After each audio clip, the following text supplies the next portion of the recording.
Hello again, guys. In this particular episode, I want to spend a little bit of time looking in retrospect at our 35th president, John Fitzgerald Kennedy.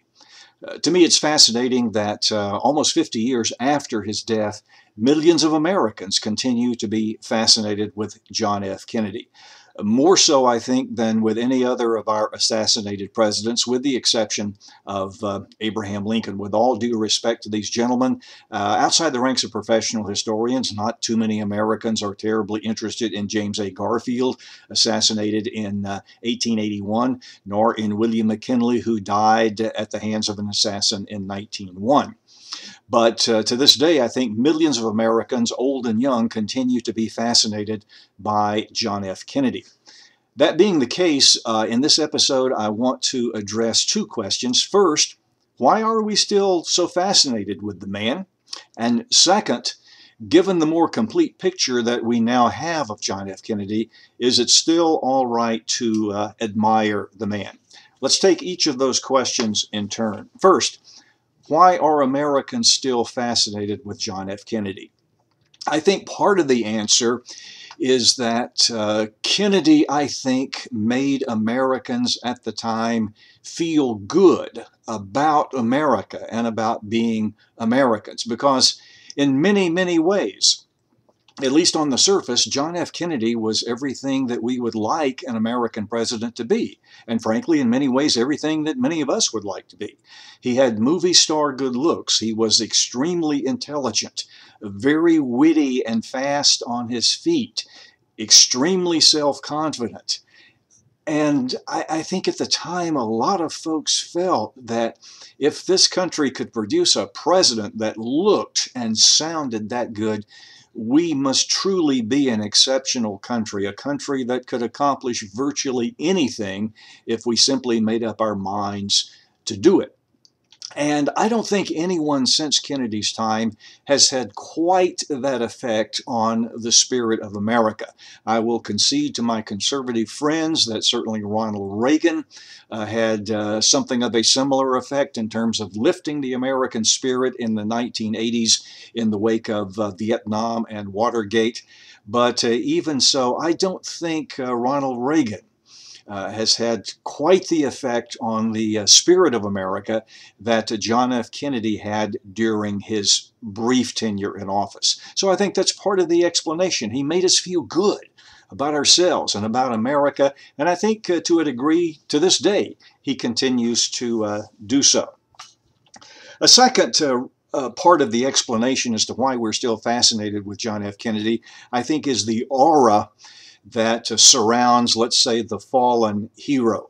I think there is something mystical, even spiritual, that surrounds a young hero who dies in support of his cause or in the service of his country in this particular case. I think by this time, all of you certainly have seen still photographs of the tragedy that took place at Dealey Plaza in November of 1963. Many of you, of course, have also seen the Zapruder film taken by Dallas businessman Abraham Zapruder standing there on the grassy knoll. That film that so graphically shows the murder of John F. Kennedy. If you haven't seen it, there are sites on YouTube where you can bring it up for viewing. And when you look at those images, you can't help but wonder what might have been had that tragedy not occurred. What might American history have been like? What might world history have been like had John F. Kennedy not fallen at the hands of an assassin there in Dallas on November 22nd, 1963? So I think there is this aura of martyrdom and unanswered questions that surrounds John F. Kennedy, and I think this also helps explain the ongoing fascination with the man. The second question I want to address, guys, is given the more complete picture that we now have of John F. Kennedy, is it still all right to admire the man? I say a more complete picture because we now know a lot more about John F. Kennedy, both the good and the bad, than Americans knew at the time. For example, on the negative side, we know that he certainly was not a monogamous individual. Both before and after his marriage, he had relations with numerous women. That is now a clearly established fact. We also know that despite the image of health and vigor that the Kennedy family worked so hard to project about JFK, we know that he was in reality, in many ways, a very sick man. He was born with a congenital back condition that afflicted him all of his life. We also know now that in 1947, his doctors determined that he was suffering from Addison's disease. Addison's disease is a malady that suppresses the body's immune system, and it is potentially fatal. And this was one of the most closely guarded secrets of the Kennedy family. From time to time, during Kennedy's lifetime, rumors circulated that he was in fact suffering from Addison's disease, but this was always strongly denied by spokesmen for the Kennedy family, because the feeling was that if the public knew that Kennedy had this potentially fatal illness, he could never rise to the presidency. And it was only after Kennedy's death, and then very reluctantly, that the Kennedy family finally conceded that indeed JFK had suffered from Addison's disease. So we now have a more complete picture of John F. Kennedy, warts and all, so to speak. So given that more complete portrait, is it still all right? Is it still legitimate to admire this man? And I would say that despite his flaws, it is. I think we can admire John F. Kennedy both because of the type of man he was and also for what he accomplished. So what sort of man was he? Well, he was an individual. Certainly we can say he was an individual who had a tremendous capacity for growth. The man that Americans saw in the White House in the early 1960s was certainly not the same fellow who first ran for Congress from Massachusetts back in 1946. In 46, when he made his first campaign for Congress, he was a rather shy, restrained individual, not exactly certain where he was going in terms of ambitions.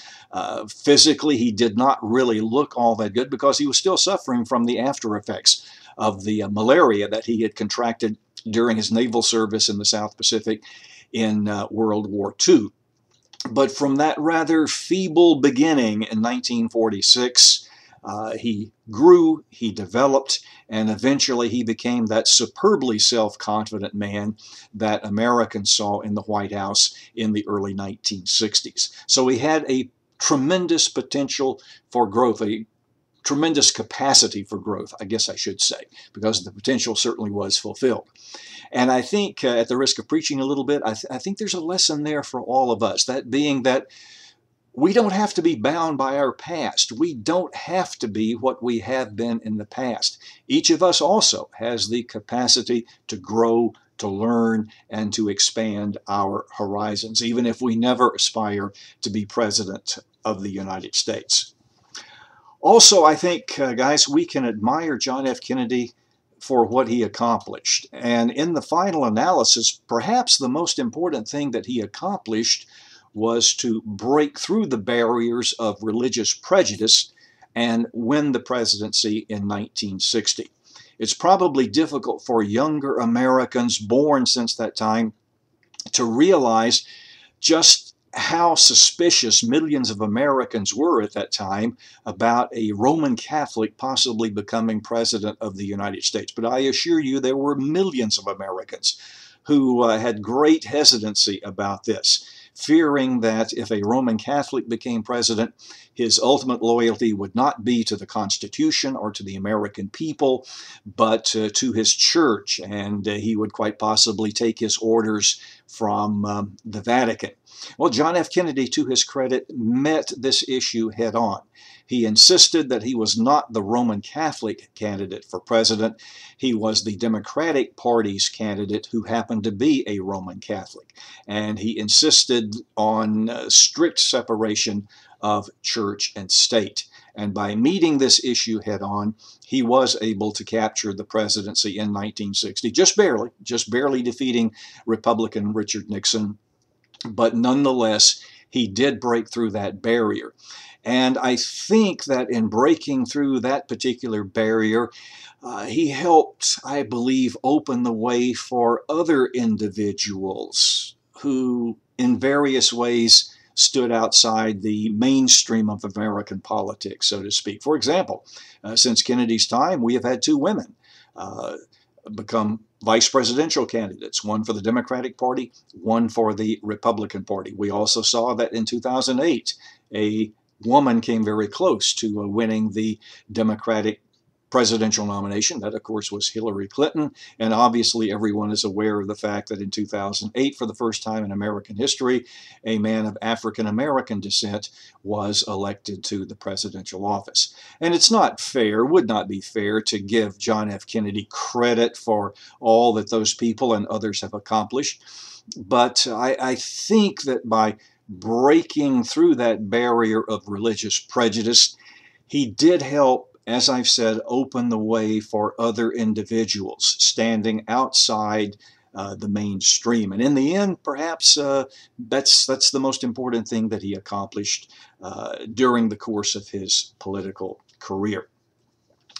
To sum up what I want to say here to you about John F. Kennedy, I would like to conjure up an image that I came across in a book written by one of Kennedy's longtime friends. I have a copy of the book here on my desk. It's a book entitled Of Kennedys and Kings. And the book was written by a man by the name of Harris Wofford. You've perhaps never heard of Mr. Wofford, but as I said, he was a very close friend of John F. Kennedy. And among other things, he was appointed by Kennedy to serve as assistant director of the Peace Corps. And years after Kennedy's death, he wrote this book, and he tried to come to grips with his old friend. Exactly what kind of person was he? And in summarizing John F. Kennedy, Harris Wofford said this in his book. He said, "Try to visualize John F. Kennedy sitting at the wheel of his sailboat, the Victoria, tanned, smiling, self-confident, as that sailboat skimmed across the waters of the Atlantic off of the coast of Massachusetts." And he said, with that image in mind, think of John F. Kennedy as being a man who had the sins of the sailor and the skills of the skipper. And to me, that's the best summation of John F. Kennedy that I personally have come across. And that's the basic image that I would like to leave you with. A flawed man, to be sure, in many respects. And we're now far more conversant with those flaws than we were during his presidency. But on the other hand, an extremely talented man as well. So that is the image I would like for you to remember of John F. Kennedy, thanks to his old friend and associate Harris Wofford. John F. Kennedy, a man who had the sins of the sailor and the skills of the skipper. That's it for this session. I hope you've gotten something out of it. Take care, guys. I'll be back with you soon. Bye-bye.